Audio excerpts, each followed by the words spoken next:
دخلت النيابة شقة الممثل رؤوف بطرس غالي علشان تفتشها، لقيتها عبارة عن متحف كبير من كتر القطع الأثرية اللي فيها. من ضمنها قطع كان واخدها من القصور الملكية القديمة، وقطع واخدها من تحت الأرض لما كان بينقب عن الآثار بطرق غير مشروعة. بدأت القضية في 2018 لما أعلنت السلطات الإيطالية عن ضبط مجموعة كبيرة جدا ونادرة من الآثار المصرية اللي وصلت لميناء ساليرنو في إيطاليا، والشحنة دي كانت جاية من ميناء اسكندرية في مصر.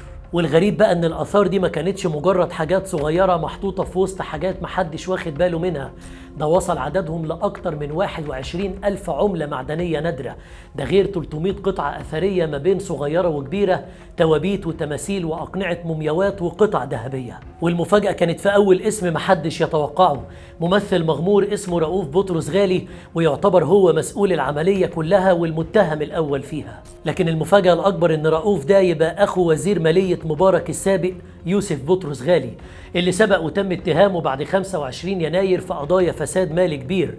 فابتدت من هنا الشكوك تزيد عند ناس كتير، يا ترى رؤوف بيعمل كل ده لوحده ولا ده من ضمن فساد العيلة الكبير وكلهم عارفين؟ وطبعا في كل الأحوال رؤوف غالي ما كانش لوحده، كان معاه واحد كمان اسمه أحمد حسن نجدي بالاشتراك مع صاحب شركة شحن كبيرة اسمه ميشيل جرجس. مش بس كده، ده كمان كل ده كان بيتم بمساعدة قنصل إيطالي سابق بالتنسيق مع مسؤول كبير في إيطاليا علشان يسهل لهم عملية الدخول. ويقول رؤوف في التحقيقات إنه مش بيتاجر في الآثار خالص، وكل الحاجات اللي لقوها عنده وارثها من جده، ده غير كمان حاجات اشتراها بنفسه من جاليري في الزمالك، لكن ما كانش عارف إنه لازم يسجلها في وزارة الآثار. ويقول كمان إن علاقته بالمتهمين الباقيين عادية جدا، وخصوصا القنصل الإيطالي اللي يعتبر صديقه مش أكتر.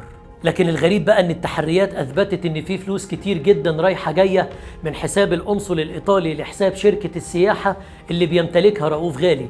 لكن رؤوف بينكر كل الكلام ده في التحقيقات، ويقول ابويا كان عايش في الوقت ده ومسؤول عن الشركه، وممكن يكون هو المسؤول عن كل التحويلات اللي حصلت.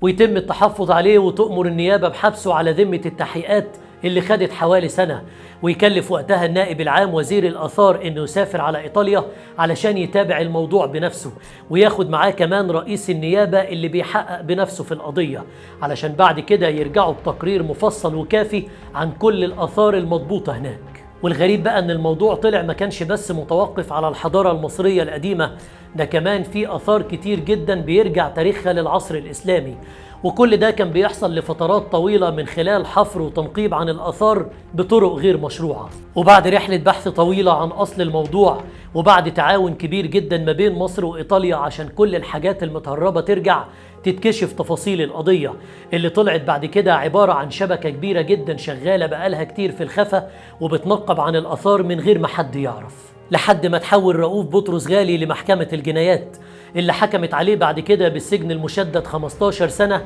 وغرامة 5 مليون جنيه. لكن بيقدم طعن بعد كده وبتقبله محكمة النقض اللي بيتحكم عليه بعد كده بتخفيف الحكم وياخد 5 سنين بس وغرامة 1,000,000 جنيه.